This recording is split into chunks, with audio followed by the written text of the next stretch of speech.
Hello प्यारे बच्चों, कैसे हो आप सभी। मैं आप सभी का स्वागत करता हूं अपने यूट्यूब चैनल पंकज भैया क्लासेस में। और बच्चों, आज से हम अपने नई जर्नी पे मूव कर रहे हैं। आज लेक्चर 2 रिकॉर्ड कर रहा हूं मैं आप सभी के लिए। और लेक्चर 2 में हम स्टार्ट करेंगे इकोनॉमिक्स के बारे में और डीपली पढ़ेंगे।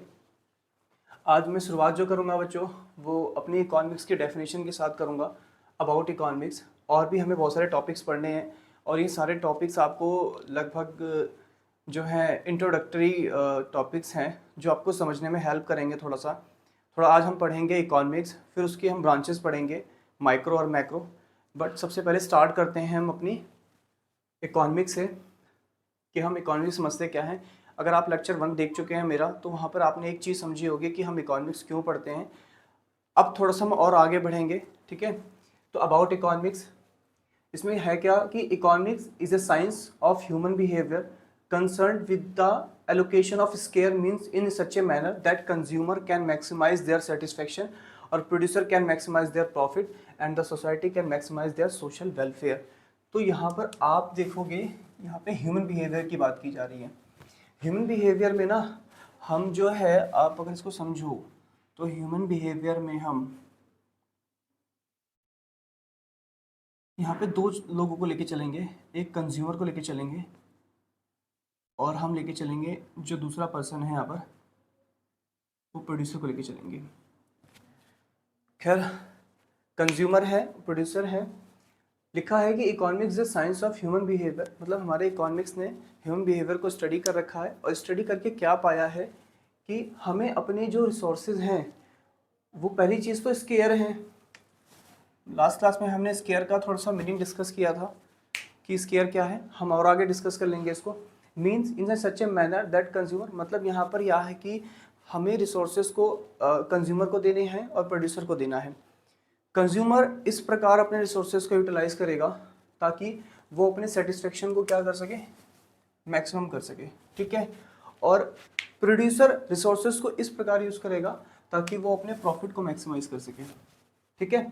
और साथ ही साथ सिर्फ यही दो लोग नहीं है, साथ ही साथ यहाँ पे सोसाइटी भी आ जाती है, क्योंकि हमें सोसाइटी को भी रिसोर्सेज देने हैं बिकॉज ऑफ सोशल वेलफेयर। हमें सोशल वेलफेयर को भी प्रमोट करना है। तो यहाँ पे इकोनॉमिक्स इसी प्रकार रोल प्ले कर रहा है। वो रिसोर्सेज को इन तीनों में बांट रहा है, कंज्यूमर है, प्रोड्यूसर है और साथ साथ में सोसाइटी है। सबके अपने अपने गोल हैं। जैसे हमारे कंज्यूमर का गोल है कि वो अपनी सेटिस्फेक्शन को हाई करना चाहता है, प्रोड्यूसर प्रॉफिट बढ़ाना चाहता है और सोसाइटी को सोशल वेलफेयर से हमारा मतलब है। तो ये तो हो गया अबाउट इकोनॉमिक्स, जिस डेफिनेशन को हमने पढ़ा। फिर नेक्स्ट हम आ जाते हैं स्कैरसिटी पे। मैंने अभी यहाँ पे हाईलाइट किया था स्केयर पे। रिसोर्सेज हमारे स्केयर हैं। लास्ट क्लास में भी हमने डिस्कस किया था रिसोर्सेज जो स्केयर हैं उनके बारे में हमने पढ़ा था। आओ थोड़ा सा इसकी डेफिनेशन देख लेते हैं, मीनिंग समझते हैं। It refer to the situation when what you have is less than what you wish to have. खैर, यहाँ तक बात करते हैं हम। इसका यहाँ पर ये मतलब हो रहा है कि जो आपके पास है, आपकी इच्छा उससे कहीं ज़्यादा है। मतलब यहाँ पे जो इंसान है उसको आप कितना ही दे दो पर उसकी इच्छाएं कभी ख़त्म नहीं होगी। अगर मैं एक एग्जांपल से आपको समझाऊं, जैसे अगर मैं किसी पर्सन जो बाइक चलाता हो, मैं उससे बोलूं कि मैं आपको 1 बोतल पेट्रोल दे रहा हूँ फ्री में, तो वो रख लेगा उसको बिना किसी हेजिटेशन के, क्योंकि उसको 2-2.5 लीटर की एक बोतल मिल रही है पेट्रोल की, तो उससे इससे बढ़िया उसके लिए क्या हो सकता है। पर आप उसको बोलो कि हम आपको 3 बोतलें देंगे, ऐसी ऐसी 4 बोतलें देंगे, वो फिर भी रखते जाएगा।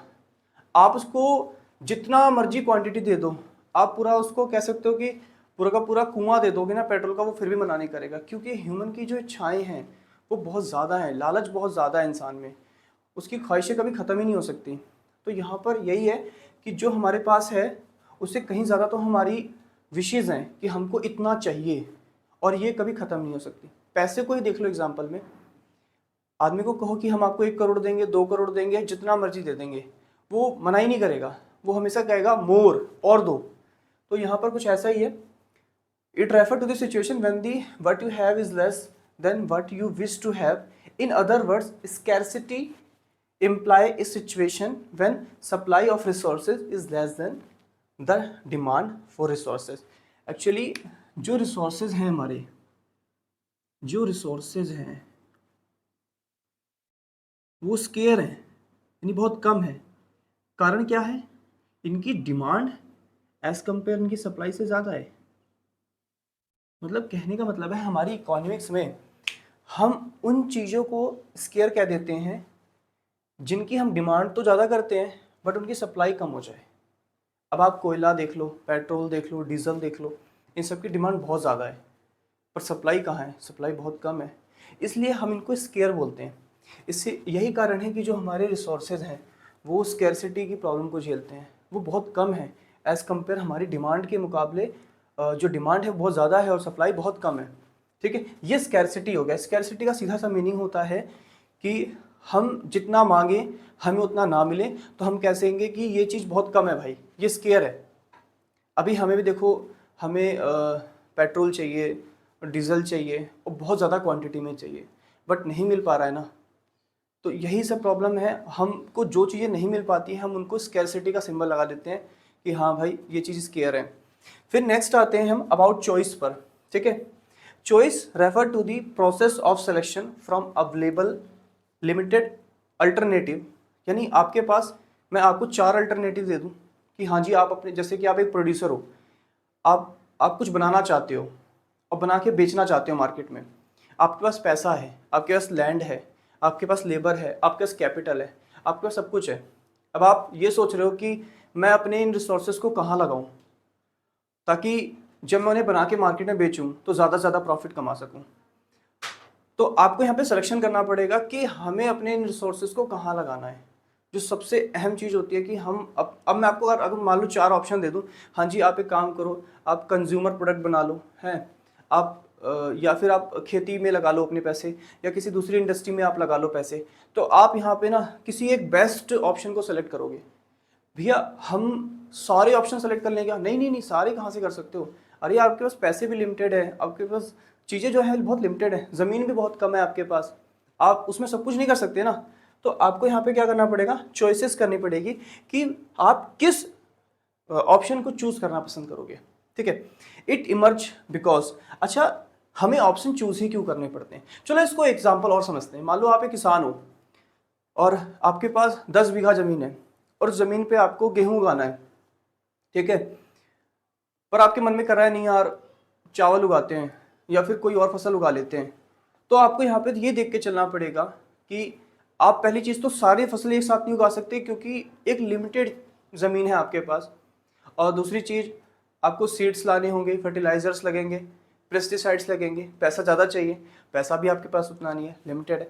तो आप इन सभी फसलों में कोई एक फसल चूज़ करोगे, या आप बागवानी करना चाहते हो हैं, या फिर आप डेयरी खोलना चाहते हो, आपके पास बहुत सारी चीज़ें दिमाग में चल रही हैं। आप कोई एक ऐसा ही प्लान सेलेक्ट कर सकते हो जो आपको लगता हो कि ये बेस्ट है। और ऐसा क्यों हो रहा है कि हमें एक ही सेलेक्ट करना पड़ रहा है? हमारे पास तो कितने सारे ऑप्शन हैं, हम सारे सेलेक्ट कर लेते हैं। हम सारे ऑप्शन सेलेक्ट नहीं कर सकते। इसके पीछे 2 कारण हैं।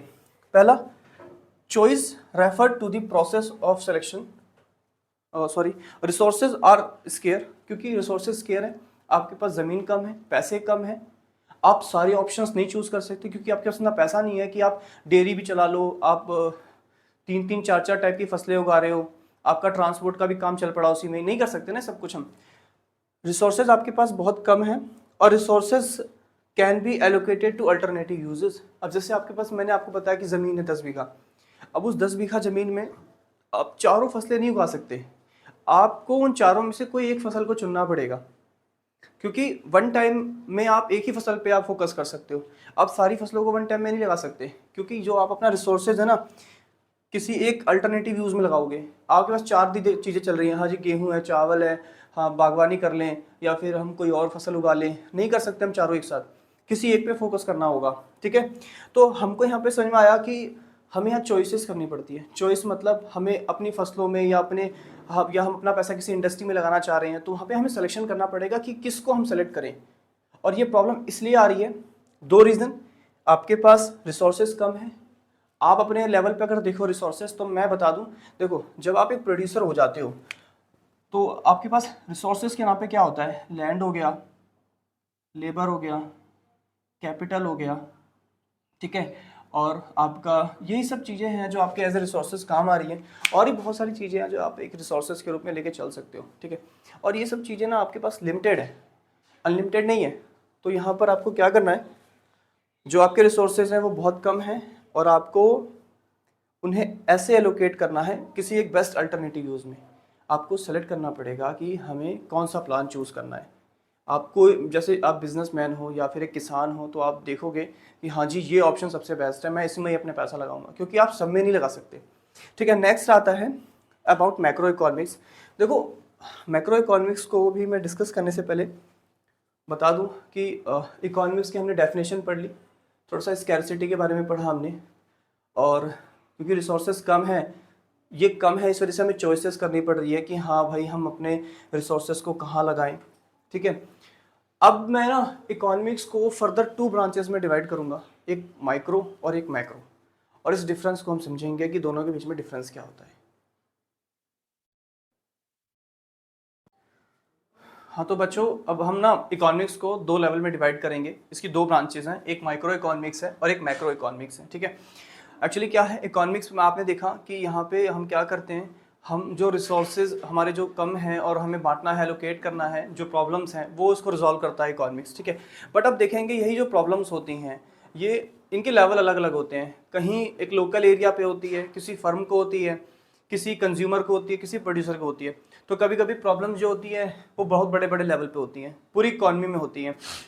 जिससे क्या होता है कि कभी किसी स्टेट के किसी डिस्ट्रिक्ट में छोटी सी लोकल मार्केट के अंदर कोई चीज़ बहुत ज़्यादा महंगी हो गई है। ठीक है, यानी किसी मार्केट में कोई चीज़ बहुत महंगी बिक रही है पर छोटे लेवल पे, तो ये डील करेगा माइक्रो इकोनॉमिक्स। बट अगर वही प्रॉब्लम, मतलब वो चीज़ जो उस छोटी सी मार्केट में महंगी है पर वो पूरी इकॉनमी में महंगी हो रखी है, तब डील करेगा हमारा मैक्रो इकोनॉमिक्स। यहाँ पर क्या है, ये एक एग्जाम्पल था। यहाँ पर हमें ये समझना है कि जब प्रॉब्लम्स के लेवल एक इंडिविजुअल पे आ जाते हैं, यानी कि एक इंडिविजुअल को प्रॉब्लम हो, एक फर्म को हो, एक हाउस होल्ड को, एक परिवार को प्रॉब्लम हो, या एक इंडस्ट्री को प्रॉब्लम हो। ठीक है, सिंगल मैं बात कर रहा हूँ, जो भी प्रॉब्लम्स या जो जैसे कि micro economic study the problem of scarcity and choices. ठीक है, यानी वही हमारी प्रॉब्लम है इकोनॉमिक्स वाली, स्कैरसिटी की प्रॉब्लम और चॉइसेस की। पर ये प्रॉब्लम कहाँ पर है, एक एक इंडिविजुअल, एक आदमी को है, एक फर्म को है, एक परिवार को है, एक इंडस्ट्री को है। तब कौन डील कर रहा है, माइक्रो। बट वही प्रॉब्लम जब पूरी इकोनॉमी में सबको होगी, तब कौन डील करेगा, मैक्रो इकोनॉमिक्स। मैंने आपको एग्जांपल समझाया, जब समस्याएं छोटे स्तर पे होती हैं और बड़े स्तर पे होती हैं तो अलग अलग लोग डील करते हैं। आप अपने परिवार में भी देखते होंगे कि जब कोई छोटे मोटे इशू आते हैं तो घर में मम्मी संभाल लेती हैं, बट जब प्रॉब्लम ज़्यादा बढ़ जाती है तब पापा जी याद किए जाते हैं। ठीक है, तो ऐसे यहाँ पर भी है, माइक्रो और मैक्रो है, लेवल अलग है। ये छोटे लेवल पे देखता है, इंडिविजुअल लेवल पे देखता है, और वही जब प्रॉब्लम पूरी इकॉनमी में आ जाती है तो फिर ये डील करता है। नेक्स्ट क्या है कि allocation of resources is the central issue in micro economics. यानी कि माइक्रो इकोनॉमिक्स में जो सबसे सेंट्रल इशू है वो ये है कि रिसोर्सेज का एलोकेशन करना कैसे, हमें रिसोर्सेज को कैसे कैसे बांटना है, मतलब प्रोड्यूसर कैसे बांटेगा, कंज्यूमर कैसे बांटेगा, तो यहाँ पर ये देखना है। नेक्स्ट आता है हमारा macro economics, determination of overall level of output in this central issue in the economics. मतलब हमको यहाँ पे ओवरऑल आउटपुट देखते चलना है, ओवरऑल लेवल पे आउटपुट चेक करना है कि जो हमारा टोटल प्रोडक्शन है या हमारी एग्रीगेट जो डिमांड है, एग्रीगेट जो सप्लाई है, हमको ये देखना है कि देश के अंदर डिमांड जो एक्चुअली क्या होता है, एग्रीगेट डिमांड जो वर्ड है हम आगे डिस्कस करेंगे इस वर्ड को और अच्छे से। जब पूरी इकॉनमी में सारे कंज्यूमर मिलकर डिमांड करते हैं तो वो एग्रीगेट डिमांड बनता है, और वही जब सारे प्रोड्यूसर मिलकर सप्लाई करते हैं तो वो एग्रीगेट सप्लाई बनता है। तो एग्रीगेट डिमांड, एग्रीगेट सप्लाई या देश का टोटल प्रोडक्शन की जब बात आएगी तो ये मैक्रो इकोनॉमिक्स का सेंट्रल इशू बनेगा। यहाँ पे रिसोर्सेज को एलोकेट करना, यहाँ पर ये इसका सेंट्रल इशू है। तो दोनों में अलग अलग इश्यूज हैं। ठीक है, फिर नेक्स्ट है micro economics uses micro economics variables such as a consumer demand and producer supply. मतलब हमको इसमें जो मेन डिस्कस करना है वो कंज्यूमर डिमांड करना है, प्रोड्यूसर की सप्लाई करनी है। मतलब इसी के इर्द गिर्द हम वैसे भी हमको पढ़ना भी है माइक्रो इकोनॉमिक्स कि कंज्यूमर की डिमांड क्या है, उसकी डिमांड पे कौन कौन से ऐसे फैक्टर्स हैं जो वो अफेक्ट करते हैं जिससे डिमांड घटती है, बढ़ती है। ठीक है, सप्लायर की सप्लाई भी बहुत सारी चीज़ों पे डिपेंड करती है। ठीक है, next macro economics uses macro variable such as aggregate demand and aggregate supply. मतलब यहाँ पर एक कंज्यूमर की डिमांड है और यहाँ पे पूरी इकोनॉमी में सभी की डिमांड है। मतलब यहाँ पर समझ लो कि एक पर्सन डिमांड कर रहा है। ठीक है। और यहाँ पे इकोनॉमी में सारे कंज्यूमर मिलकर डिमांड कर रहे हैं। यहाँ पे एक बंदा है जो सप्लाई कर रहा है और यहाँ पे सारे मिलकर सप्लाई कर रहे हैं। हाँ, अगर इंडिविजुअल लेवल में प्रॉब्लम है तो ये इसका बन गया, पर वही प्रॉब्लम इन सबको हो रही है तो वो मैक्रो इकोनॉमिक्स का इशू आ जाता है, मतलब वो उसके हेड में आ जाएगा, सब हेड में आ जाएगा। Micro economics, there is a limited degree of aggregation of economics variable, मतलब एक्चुअली में ना ये चीज़ों को एग्रीगेट लेके नहीं चलता, ये सबको एक साथ लेके नहीं चलता। इसके पास एग्रीगेट वाले मुद्दे नहीं है कि हाँ यार सबको, सभी कंज्यूमर को प्रॉब्लम चल रही है या सभी प्रोड्यूसर्स को प्रॉब्लम है, एग्रीगेट लेके नहीं चलता। बट यहाँ पे जो मैक्रो इकोनॉमिक्स है, there is a wider degree of aggregation. Aggregation इसलिए मतलब क्योंकि इसको सबको लेके चलना पड़ता है, एग्रीगेट डिमांड, एग्रीगेट सप्लाई, यानी पूरी इकोनॉमी को लेके चलना पड़ता है, ठीक है। पांचवा है method of study micro economics is often describe as a partial equilibrium analysis. यहाँ पर हम पार्शियल इक्विलिब्रियम एनालिसिस पढ़ते हैं और यहाँ पर हम पढ़ते हैं जनरल इक्विलिब्रियम एनालिसिस, ठीक है। वैसे मैं इस पे भी एक अलग से क्लास बना दूंगा, पार्शियल इक्विलिब्रियम एनालिसिस क्या होता है और जनरल इक्विलिब्रियम एनालिसिस क्या होता है। इन शॉर्ट में मैं आपको समझा देता हूँ। मान लो आप की कंपनी है और वो फ़ोन बनाते हो आप, ठीक है। आपने कोई नया फ़ोन लॉन्च किया, आप अपने फ़ोन में कभी भी अगर प्राइजेस में अप डाउन करते हो तो आपके फ़ोन की जो डिमांड है वो भी अप डाउन होती है। आप एक चीज़ जानते हो, अगर मैं प्राइस को ऊपर नीचे करूं तो मेरे फ़ोन की डिमांड भी अप डाउन होती है। बट ये होता है पार्शियल इक्विलिब्रियम एनालिसिस, मतलब आप क्या सोच के चल रहे हो, आप यहाँ पे ये सोच के चल रहे हो कि अगर हमने अपने प्राइजेस को अप डाउन किया तो हमारे फ़ोन की डिमांड भी अप डाउन होगी, क्योंकि आप सिर्फ अपने फ़ोन तक सीमित हो।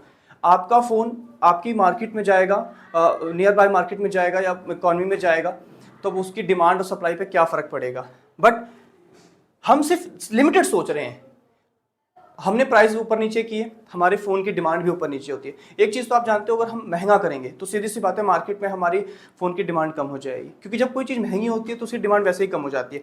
बट अगर उसी को हम सस्ता कर देंगे तो उसकी डिमांड बढ़ जाएगी। बट ये हुआ पार्शियल इक्विलिब्रियम सोचना, मतलब एक देखो ना, पार्शियलिटी, सिर्फ अपने तक सीमित रहना। अब आगे जनरल इक्विलिब्रियम एनालिसिस में क्या होता है, इसको समझते हैं इसी एग्जांपल में। देखो, अगर मैं अपने फ़ोन के प्राइस को कम करता हूँ तो मेरे फ़ोन की डिमांड बढ़ेगी मार्केट में, अगर अच्छे फीचर्स के साथ मैंने अपना फ़ोन लॉन्च किया है। अब क्या होगा, पर ये आप सिर्फ यहीं तक सोच रहे हो अपने फ़ोन तक, बट इसके प्रभाव वहाँ तक जाएंगे। जैसे आपके जो सब्स्टिट्यूट गुड्स होंगे, लाइक आपका कोई कॉम्पिटिटर तो होगा ना मार्केट्स के अंदर जो आपके फ़ोन को टक्कर दे रहा होगा। सीधी सी बात है, जब आप अपने प्राइस को कम करोगे तो आपके फ़ोन की डिमांड मार्केट में बढ़ेगी, तो जो आपका कॉम्पिटिटर होगा उसके फ़ोन की डिमांड कम हो जाएगी। तो देखा जाए, हमारे यहाँ पे जो इनिशिएट हमने लिए, हमारे इनिशिएट लेने की वजह से हमारे फ़ोन की डिमांड तो बढ़ गई, बट हमारे इस इनिशिएट से हमारे कॉम्पिटिटर को नुकसान हुआ क्योंकि उसकी डिमांड गिर गई। तो ये हुआ जनरल इक्विलिब्रियम एनालिसिस। मतलब इसके अंदर क्या होता है, हम जब कोई चीज़ करते हैं या कोई इनिशिएट लेते हैं तो उससे सिर्फ प्रभाव हम तक ही नहीं रहते, दूसरों तक जाते हैं। तो हमको यहाँ पे जनरल इक्विलिब्रियम एनालिसिस में यही पढ़ना है कि किसी इनिशिएट से उसके इम्पैक्ट कहाँ कहाँ तक जा सकते हैं। हम यहाँ पे क्या इंपैक्ट पढ़ रहे हैं, हमारे फ़ोन की डिमांड बढ़ जाएगी। हम यहाँ पर ये भी पढ़ रहे हैं कि हमारे फ़ोन की डिमांड ही बढ़ेगी तो सामने वाले फ़ोन की डिमांड गिर भी जाएगी, तो यहाँ पे रेंज थोड़ी सी बढ़ जाती है। यहाँ पर हम इम्पैक्ट को काफ़ी आगे तक देखते हैं, ठीक है। तो ये हो गया, मतलब इन शॉर्ट में मैंने समझा दिया पार्शियल और जनरल इक्विलिब्रियम। बाकी कहोगे आप कमेंट में, आप डाल देना अगर आपको यहाँ तक समझ में आ गया हो तो ठीक है, अदरवाइज मैं इस पर पूरा एक लेक्चर बना दूंगा। अभी हमने इकोनॉमिक्स में माइक्रो इकोनॉमिक्स और मैक्रो इकोनॉमिक्स स्टडी कर लिया है, ठीक है बच्चों।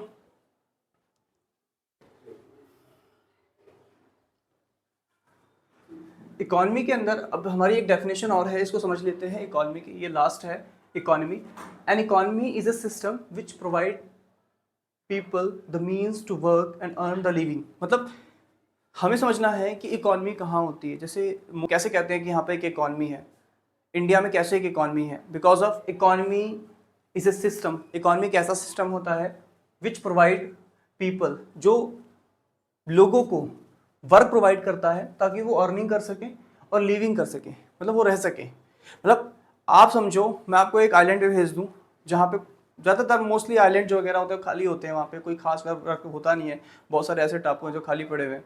आप वहाँ जाओगे तो वहाँ पे आपको इकॉनमी देखने को तो नहीं मिलेगी भैया। अब इकॉनमी देखने को नहीं मिलेगी, इसका मतलब क्या हुआ, इकॉनमी देखने को नहीं मिलेगी इसका मतलब ये हुआ क्योंकि वहाँ पर ना आपको जॉब अपॉर्चुनिटीज़ मिलेंगी, ना आपको वहाँ पे ग्रोसरी शॉप्स दिखेंगी ताकि आप कमाए हुए पैसे को खर्च कर सको, ना आप वहाँ पे प्रॉपर्टी खरीद के इन्वेस्टमेंट कर सकते हो। तो वो ऐसा कुछ वहाँ नहीं होता। तो भैया जहाँ कहाँ होता है, जहाँ आप रहते हो वहाँ होता है। क्योंकि यहाँ पर आपको प्रोवाइड की जाते हैं, वर्क प्रोवाइड किया जाता है, अर्निंग प्रोवाइड की जाती है और लिविंग प्रोवाइड की जाती है। मतलब जहाँ हम रहते हैं यहाँ पर हमको जॉब मिलती है, हम पैसे कमाते हैं, उसे खर्च करते हैं, कंजप्शन करते हैं, इन्वेस्ट करते हैं, और जहाँ ये सब मिल जाए समझो आप एक इकॉनमी के अंदर रहते हो। सिंपल सा फंडा है। यानी कि फीचर्स अगर मैं बात करूँ, फीचर्स ऑफ इकॉनमी की बात करूँ मैं, तो यहाँ पे प्रोडक्शन होता है, ओके, ठीक है, फिर कंजप्शन होता है और इन्वेस्टमेंट होता है। लोग ऐसी जगहों पर रहते हैं जहाँ पे लोगों को जॉब्स मिलती हैं, या फिर लोग वहाँ पे प्रोडक्शन करते हैं गुड्स एंड सर्विसेज का, इनकम अर्न करते हैं, फिर उसे खर्च करते हैं, कंजप्शन करते हैं, जो पैसे बचते हैं उसे इन्वेस्ट करते हैं, और जहाँ पे ये चीज़ें कैरी ऑन होती हैं, जहाँ चलती हैं सब चीज़ें, ये सब मतलब तो वहाँ पर क्या है, इकॉनमी है। यानी हम जहाँ रहते हैं यहाँ इकॉनमी है, बिकॉज ऑफ यहाँ पे ये सारे काम होते हैं, और जहाँ पे ये सारे काम होते हैं वहाँ पर आप कह सकते हो कि इकॉनमी प्रेजेंस है, ठीक है ना। तो ये सिंपल सी डेफिनेशन थी बच्चों। आप चलती क्लासेस में चाहे तो नोट कर सकते हो, बहुत अच्छी चीज़ है। अगर आप नहीं नोट्स कर सकते हो तो कोई दिक्कत नहीं है, क्योंकि मैं चाहता हूँ आप बस लेक्चर अटेंड करो, समझो, और जो नोट्स हैं उसको मैं टेलीग्राम चैनल पे डाल दूंगा। आप बस क्या करो, लिंक पे क्लिक करो, टेलीग्राम का लिंक डिस्क्रिप्शन में मैंने डाल रखा है, आप वहाँ से टेलीग्राम चैनल पे आओ, उसको ज्वाइन करो, आपको नोट्स मिल जाएंगे। और जैसे जैसे मैं जो चैप्टर कंप्लीट करते हुए जाऊँगा उसके नोट्स मैं वहाँ पर आपको प्रोवाइड करते रहूँगा, और आपके साथ सेशंस में बना रहूँगा। है, हमको बस क्या करना है, हमको क्लास प्रॉपर अटेंड करनी है, ठीक है। उसके बाद फिर लाइक नोट्स अपना टेलीग्राम पे जाना है, वहाँ से नोट्स लेना है, उसको नोट करना है। आपके कोई भी डाउट्स आते हैं आप मुझे कमेंट करो, या फिर टेलीग्राम पे आप मुझे मैसेज करो कि हाँ सर इस टॉपिक में थोड़ी सी दिक्कत आ रही है, और मैं कुछ समय के बाद, अभी तो नहीं, क्योंकि मैं पर्सनली हर बच्चे से उसके डाउट नहीं देख सकता हूँ कि मैं फ़ोन कॉल रिसीव कर सकूँ, बट आने वाले टाइम पे मैं अपने इंस्टीट्यूट पे ही आपको एक इतनी फैसिलिटी दे दूंगा कि आप कभी अगर यहाँ रहते हो आसपास तो आप आके यहाँ पे अपने डाउट क्लियर कर सकते हो, ठीक है। बाकी आप कमेंट बॉक्स में अपने डाउट डाल दो, मैं हो सके तो उस पर एक वीडियो बना दूंगा ताकि आपके डाउट क्लियर हो जाएँ। हमको डाउट लेके नहीं चलना है, ठीक है। और आप प्रॉपर नोट्स बनाते रहो, लर्न करते रहो, आपको मैं इतना कंटेंट दे दूंगा, इतने अच्छे से आपके टॉपिक्स करा दूंगा 12th क्लास में, 11th क्लास में, ठीक है, कि आपको ट्यूशन ज्वाइन करने की या फिर कोई अदर प्लेटफॉर्म पे जाने की ज़रूरत नहीं पड़ेगी। खैर टीचर्स तो बहुत अच्छे अच्छे हैं, पढ़ा रहे हैं, बहुत अच्छा पढ़ा रहे हैं। खैर, और दूसरी चीज़ यहाँ पर मैं बस यही कोशिश कर रहा हूँ कि बच्चों के साथ, जैसे एक कोचिंग में बच्चा जाता है ना, वहाँ पे प्रॉपर नोट्स मिलते हैं, क्लास मिलते हैं और टेस्ट सीरीज होती है, तो बच्चे का एक अटैचमेंट चलता है।